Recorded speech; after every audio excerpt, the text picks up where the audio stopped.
Alright fellas, welcome back to class. First time doing this, we're going to have a go at trying to just give you an idea of what you need to get done, okay, for Judaism. So last lesson I left you with having to complete 7 sentences, alright, summarising the profile of Abraham using Bible Gateway in the book of Genesis.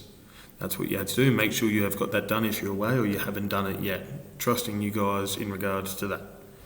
Other thing is just take note and have a look at the family tree of Abraham and where it led to. So we've got Hagar and Ishmael, alright, his slave wife and his son, and then we've got Sarah's actual wife who has a son called, and they have a son called Isaac, alright, and remember he had to nearly sacrifice him in order for Jesus and that covenant.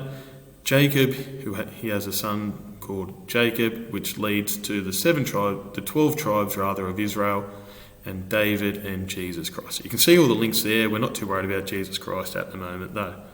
Okay, so have a look there, get an understanding of that. Next thing, today, heading is describe the covenant of the patriarchs, including the promises of a people and a land. Alright, follow these instructions here today. 1, 2, 3, and 4. Okay, firstly write out those definitions and then use these 4 slides on the covenants to summarise all 3 of them, okay, after watching the video. So the video will look like this. You're going to watch the video.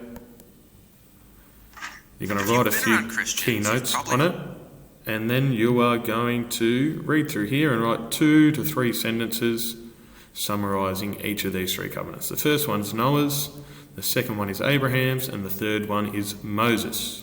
That's all you need to do today. Alright, next lesson we will continue on with the life of Moses. Alright, otherwise, go the Tigers. Thanks boys.